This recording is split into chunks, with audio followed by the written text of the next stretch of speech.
د کہانی شروعات کیږي د ویزوان جنې نه کوم چې د شپې په وخت کې د خپل دفتر او د خپل کور په اړه باندې را روانه وي. دا د شپې دومره ناوخته ټیم و چې سړکونه تقریبا خالی پراته. په دغه ځای کې دیتا صرف او صرف یو ټیکسي په نظر راشي په کومه کې چې دینه مخکې سنور سهالکان کینی. اوس دا مجبورن یک یوازې پیاده روان شي او چې څنګه لکه غونته مخکې لاړ شي او په وی د تیاری والي کوڅه کې ور داخله شي او ناڅاپه یو ډبره شو د سره په خوا کې ودرېږي. دغه ډبې ډرایور دوشک نومي کسو کوم چې دغه جنې ته کور تر بوتلو پیشکشو کې ویرازا چې بوزم دی دا خو نیمه شپه ده. هغه جنې ورته انکار وکړي او په خاموشۍ سره مخکې تنه لاړ شي. څه وخت پس هغه تر شاته اړخ نه ساجيبه غونته کې بازونه راشي. دا چې ورپسې څنګه شاته وګوري نو ویني چې همدغه ډبې دروازه کولاو ده او دننه د چا د جړه आवाज تنه راځي کوم چې په جړه کې مرسته غواړي. ډېر همدردي د لاسه دغه ډبې خواله ورشي چې دننه پکې تو سره دا ویني چې دننه پکې سجامې پرتی دی او دننه د وسړي لاش پکې هم موجود دی. خو پاسل کې هغه आवाजونه دوشک په خپل باندې وباسلو ناڅاپه هغه جنې د لاس نرونی سي د پاره چې هغه اون تختیدلی شي. څه وخت پس دوشک خپل جامې بدلی کی او پولیس ته په خپل باندې رنګ ملو کی. پولیس څنګه د موقع ځای راشي دوشک داوی د وړاندې نه ډېر دوه ډرامه شروع کیو اشاره وکي هغه ځای ته په کوم ځای کې چې دا لاشونه غورځولي. هغه د پولیسانو د وړاندې دروغ یو قصه جوړه کی وسه مزدوران راغلو په دغه جنې باندې حمله وکړه. دا هر څه ما په خپل سترګو باندې ولیدل. په سبا باندې مونږ په دې ښار کې کیم نومي یو جنې وینو کوم چې په خپل دفتر کې کار کوي لګیاوي. هغه به نه اورېدل کولی شو نه به خبرې کولې شوې د څه د وجې چې بده خپل ګونګیانو ګاګ سره د ویډیو کال په ذریعه سره خبرې کولې او کپنې به د دې د وجې دی له پیسې هم ورکولې. یو ورځ د خپل د دفتر ملګرو سره د خوراک د پاره هوټل ته لاړ شي او ولې چې دی نه خبرې کولې شو او نه اورېدل کولې شو د وجې هغه کې موجود سړی په دې پسې ټوکو سره کنځلې ورته هم شروع کی. هغه ته داسې لګي چې دا خو سم نشي اورېدلې دې ته بسنګ پته لګي خو کوم عام جنې نه و هغه ته د انسان د شونډو نه هم اندازه کېدل چې دا دې اوس په دې وخت کې څه خبرې کوي. په دې وخت کې د دوی په خبرو باندې خپېدله خو دې باوجود هغه له هیڅ قسمه څه جواب ورنکو ځان یې خاموش کړ. د دې نه پس د دې کنه مور د بوتلو د پاره دغه تکي راشي کوم چې بعد د درځي په دکان کې د جامو د جوړولو کار کو. په دغه ورځ باندې د مور د حد نه سیوا خوشاله و ولې چې په دغه ورځ باندې دیتا د نور کړي نصیبه تنخوا ملو شوی و. هغه لور ته وای چې خو دې وکړه نو موتابه چټیانو تیرولو د پاره سمندر غاړي لزو. په دې ښار کې یو بل جنې هم اوسېږي د کوم نوم چې چوي وي. هغه په دې وخت کې لګیاوي او ځان له سامان راټولي ولې چې په دې وخت کې هغه خپل ملګرو سره بار ته تلو د پاره روانه و. د دې مور او پلار دواړه مړه شو او د هغوی د مرګ نه پس د دې ټول ضرورتونه به د دې رور جونګ ورله پوره کبره دې سره د حد نه سیوا خیال به ورله هم ساته. دغه په دې چکر باندې نو چې ما د خور لاړ چی او بار چا سره وخت تیر کی خو چوي په دې خبره باندې رضا کی وزه به زر تر زر راځم خو چې څنګه دا په چکر باندې لاړ شي نو ناڅاپه ضرور د میزونو جوابونه ورکول ورله بن کی. رور پسې رنګونه ملو کی خو هغه رنګ هم نو چته چې پس سره جونګ فیصله وکړي دا به زه په خپل باندې را پیدا کوم. په دې کې نیمه شپه شي او په دې وخت کې دوشک په خپل ښکار پسې روزي چې د خپل په تلاش کې ګرځي را ګرځي چې په دې وخت کې داغه نظر په کیم باندې پروزي. کیم په دې وخت کې خپل مور په سړک باندې کوزه کی او د گاډي د پارک کولو د پاره د پارکینګ په اړه باندې لاړ شي. د دې څنګه د هر څو ویني نو دی ورپسې شاته روان شي خو پاغه پسې د ورتلو نه مخکې د نظر په بلی کوڅه کې په چوي باندې پروزي او د منصوبه ناڅاپه بدل شي. د شار لاړه پاغه باندې حمله وکي په دومره تیزه سره چې هغه پسان باندې پوه هم نشي. د هر څه د کیم مور سره په خوا کې روانو خو ولې چې هغه اورېدل نشو کولی هغه غریبه پس باندې هم نه پوهیږي. دوشک چې څنګه د کیم د مور په اړه باندې پر روان شي نو په دې وخت کې جونګ هم دغلته کې راشي او د کیم د مور د خپلې خور په باره کې سوالونه شروع کی. د جونګ د تلو نه پس کیم چې څنګه د پارک نه واپس را روانه وي په دې وخت کې هغه ته د تیاری والے په کوڅه کې د چاتور بوټ په نظر راشي. هغه تکي چې د مدد د پاره چغه هم وخلي خو د بدقسمتۍ نه دی اورېدل نشو کولی خو بیا چې څنګه د دې بوټ ته پام شي چې هم راغورځېده نو دا هغه ځای ته ورشي چې په هغه ځای کې دیتا چوي په زخمی حالت کې په نظر راشي. په دې کې ناڅاپه دوشک په کیم باندې حمله وکي خو چوي همت وکي او هغه له دکور کی د دې د پاره چې کم از کم دا کیم خو دې ځای نه او تختی. کیم د مغسري د پارکینګ په اړه باندې منډه کی او هلته کې پتلو سره په گاډو کې پټ پټه شاتنی گیټ لخت ځانو رسي. د ورته کلا بخلو په وخت کې هغه شروع کی چې څه د وجې دا په مزه باندې دغه د کلا بخلو کوشش شروع کی خو دوشک وګونه دومره تیزو چې هغه د مغسري په هغه شور پسې دغه تکي راشي. خو دینه مخکې چې ته لاس ورچولو دا غینه مخکې د دور په کلا بخلو کې کامیاب شي خو بیا هم پوره کلو نګللی شي په دې چې هغه کې زنجیر اچولې شوی. دا په دې وخت کې د خپل دماغونو د کار پاغستو سره د خپل نړیوالي نه فایده واخلي او پاغي کې دنه بروزي او چې څنګه دوشک پکې روزي نو هغه پکې انخل کیم په منډه باندې خپل گاډي لا ځانو رسي خپل مور ترنګ ملو کې او هغه ته هم پاغه ځکه دوه د پاره وای د چې څنګه خپل د ګاډي شاته نسټ ته پام شي ناڅاپه دا ویني چې دوشک چاکو په لاس باندې پاغه کې شاته ناشته هغه کیم لا د مسلسل ګاډي چلولو حکم ورکړي خو کیم دا خبر اونې مني او په همت کولو سره ګاډي سیده پسیده دیوار سره او جنگي او د موقع په ملاوي سره باغ اختیار کی اوس دا مخ کې دوشک ورپته شاته منډه وخت خو بیا هم د خپل تیزوالي د وجې دا زر تر زره د خپل مور خواله ځانو رسي او په سړک باندې لګېدلې د ایمرجنسي بټن هم وخی اوس مولور دواړه د پولیس دراتک انتظار شروع کی او دوشک ترغه پوري خپل ډبې د ځان ورسولي او واپس تختیدلی هغه سبق پس بیا راشي چې دا ځل هغه چوي هم پټ کړي او جامې هم بدلې کړي دا ښکاری لکه بزنسمن هغه سیده پسیده د کوم د مور خواله ورشي او دا ځل داسې بدل ښکاریږي چې کوم هم نه پیژني ولې چې کله دې په کوم پس شو ناغه وخت د ماسکو ټوپه اچولې و هغه مرته ولو وای ویزا په خپل خور پسې ګرځم چې په دې سره کې مې د تیاری والا د لارې خواله بوزي په دې وخت کې پولیس هم راورسي او افسرانه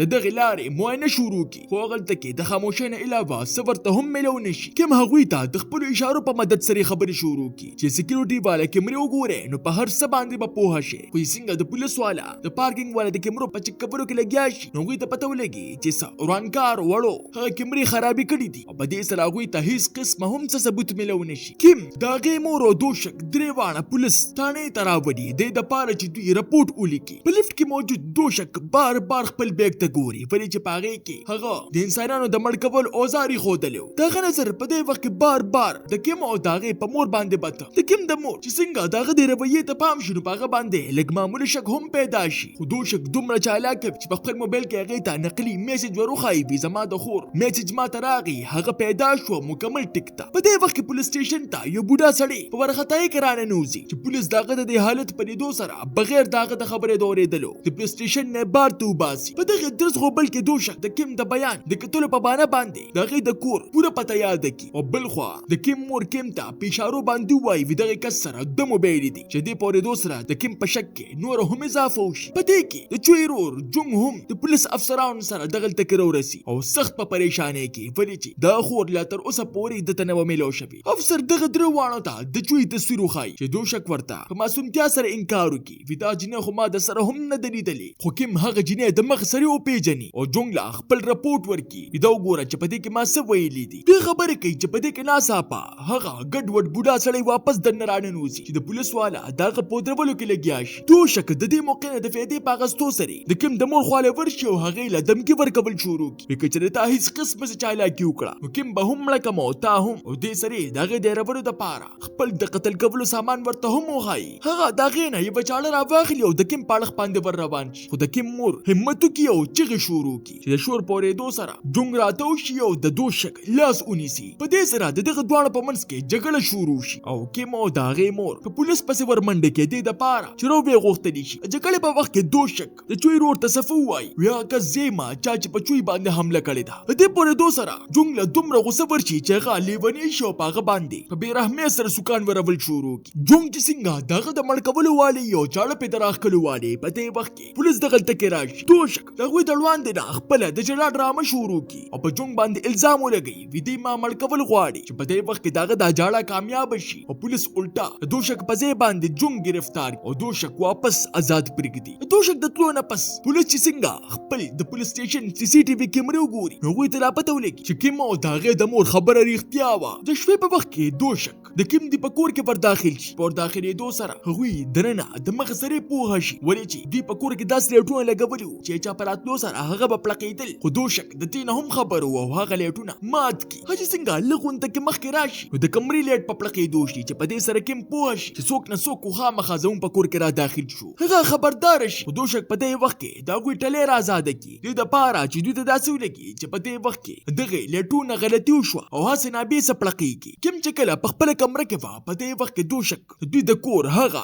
ټول لیټونه خراب کی او بل خو کوم ته د خطرې اندازه شی وو جنگ د اطلاع ورکړې وا چې زر تر زر راشه ها کس جوړ زمون کور ترانه نه وتري دي بار دوشک خپل خاص قسمه تبر روچت کی او ځان د حمله د پاره تیار کی په دې کې ناصاپه د کیم د کمرې یو کیلونه په خپل باندې کولوشي د 10 کیلونه وا چې چا پراتلو سره با د مخ سره بازونه به شروع کول د کیم چې څنګه لیټون ته پام شي نوغه اون پلقيږي چې په دې سره د کیم ټول شکونه په یقین کې بدل شي چې زمون د لیټونه چا خراب کړی دي په دې کې دوشک باغې باندې حمله وکي خدا د مخ کې خبردار وو په لګونتي په خوا کې دو سره دغه د گزار ربط واچي او بلې کمرې ته وتښتي. دا کمرې په ور باندې دوشک زورونه کوي چې دا ځان د محفوظ کولو دپاره هغې ته سینګار میز ودرې. درنه دا جونګ له یو بل پیغام ورکي وی قاتل واقع زموږ په کور کې را داخل شوی دی او له دې نه پس دا خپلې مور له هم پیغام ورکي وی بره رونه خیجه ګورې خو په جواب کې هغې ته ده ویلی شي چې زه خو بره د مخکې نه را داخله شوی یم کیم د خپلې مور د بچ کولو دپاره د وره سینګار میز اخوا کړي خو چې دې څنګه د هغې ټول میسجونو ته پام شي نو دې پکې یوې عجیبه خبرې ته پام شي چې زما مور خو سبق نه دی ویلی خو ټول ګډ وډ میسجونه لیکي دا نن یې څنګه ټوک ولیکل. په دې سره هغې ته اندازه وشي چې دا پیغام خامخا زما د مور په ځای باندې دوشک لیکلی دی. په دې کې دوشک دومره زورونه شروع کړي چې ور په ماتېدو شي چې د ور د ماتېدو نه مخکې کیم په کړکۍ باندې ټوپ ووهي او بار ته منډه کړي خو قاتل یې د پرېښودو وله نه وي او شاته ورپسې په منډه شوي خو په دې وخت کې جونګ دغلته کې راشي او په دوی پسې شاته روان شي. دوشک چې څنګه په کیم باندې د بیا حمله کولو والی نو جنګ یې مخې له راشي چې دوشک هغه له دمکي ورکول شروع کړي وي که چېرې زه تا مړ کړم نو تا ته به خپله خور چرې هم میلو نه شي زه تا ته یو ځای ښیم هغلته کې لاړ شه او خپله خور دې بچ کړه او که داسې نه نو دا رانه بچ کړه خور به درته چېرته هم میلو نه شي. په دې سره جونګ د کیم نه معافي وغواړي او د خپلې خور ته بچ کولو دپاره د هغه په ویلې شوې پته باندې روان شي. جونګ چې څنګه د قاتل په ویلې شوې پته باندې ورسي نو هغلته کې دی ویني چې هغلته کې هڅوک هم موجود نشته دی ولې چې دا په اصل کې د کیم خالي کور او دوشک دله دوکه ورکړې وه دې دپاره چې دی د کیم نه لرې شي او دا زه ووجمه. بل خوا دوشک جونګ ته رنګ وکړي او هغه ته په پېغورانه انداز کې ووایي ته چې دې ځای نه لاړې دا تا د ټول نه غټه غلطي وکړه ته خو دومره کمقل یې چې ما ته دې جینۍ مرګ ته پرېښوده او په خپله باندې د خپلې خور ته بچ کولو دپاره لاړې. دوشک چې څنګه اوس د کیم د وجلو والي نو د موقع په ملاوېدو سره هغه د خور چونګ را ډک کړي او دوشک یې په سترګو کې ور واچوي او کله چې د هغه نه به وروپارخطا شي نو دا د دغه موقع نه د فایدې په اخیستو سره یې باګ اختیار کړي. په منډو منډو کې دله دوشک د ډبې خوا له ځان ورسوي چې په دې وخت کې ناڅاپه د هغې ور کولو شي او زخمي چوي ته نه بار ته راغورځېږي کومه چې په کمزوري باس کې اوس هم د دې نه مرسته غواړي. کیم د مغه سرې هغه له ځان څخه یې راسیټ ته کړي او په اشارو کې ورته ووایي جونګ دلته کې راغواړه. په دې کې دوشک واپس دغلته کې راشي چې کیم دا ځل همت وکړي او په هغه پسې چاړه را واخلي. دې په زړه کې ښه یره موجوده وي او دا ورته هم پته وي چې په طاقت باندې خو زه د سره هم مقابله نشم کولی خو دا ځل دا صرف وخت ضایع کول غواړي دې دپاره چې جونګ دلته کې رارسي. دوشک چې څنګه په هغې باندې د ګزار کولو دپاره مخکې شي نو کیم په دې وخت کې واپس د ایمرجنسي والا ټلې ووهي او بیا د دغه ځای نه په منډه شي. بل طرف ته چوی خپل رور جونګ ته رنګ میلو کړي چې جونګ د پولیس والې اطلاع ورکړي او زر تر زر امبولانس دغلته کې ورشي او چوی اسپتال ته بوځي. په توتلو کې هغه جونګ او د کیم مور ته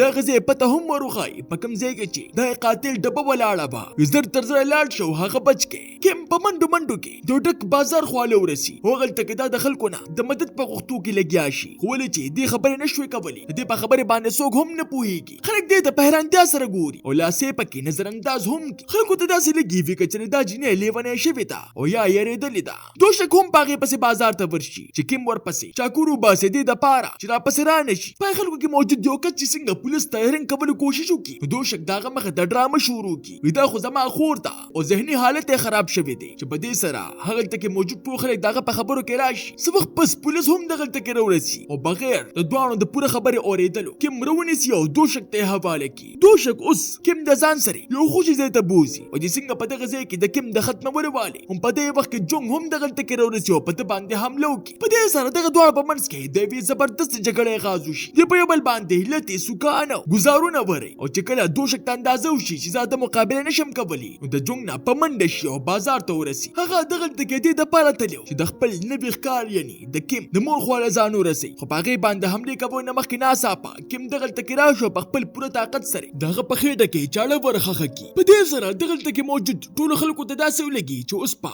دوشک راغورځېږي خو دوشک ناڅاپه په خندا شي او د هغه په ځای باندې کیم په ځمکه باندې راغورځېږي ولې چې چاقو په هغه کې د ورکولو په ځای باندې هغه ظالم ور له لاس داسې راتاو کړی چې چاقو یې هم په هغې کې ور ټومبلی. په دې سره ټول خلک په چغو شي او منډې شروع کړي. هغوی ته داسې لګي چې هر څه ختم شو خو په دې کې دغلته کې پولیس راورسي او ګوري چې کیم په ځمکه باندې بې حرکته پرته ده او دوشک چاقو په لاس ولاړ دی. هدې څنګه دا ځل په بل چا باندې حمله کولو والي نو د هغې نه مخکې پولیس په هغه باندې داسې ډزې وکړي چې هم په دغه بازار کې غلبیل غلبیل راغورځي. د دې واقعې نه پس مونږ کیم او د هغې مور وینو چې مور یې خپله واده مکمل کړه او هغې د چوټیانو دپاره د سمندر غاړې له راوسته. په دې پسې دغلته کې جوی او د هغې رور جوی هم دغلته کې راشي ولې چې اوس د دوی څلور واړو په منځ کې یوه ښه رشته جوړه شوې وه. تاسو ته دا نانۍ کهاني څنګه ولګېده؟ ما ته خپله قیمتي رایې په کمنټ کې ضرور راکې. ملاویږو به په یو نوي ویډیو سره، ما له راکې اجازت. بای بای.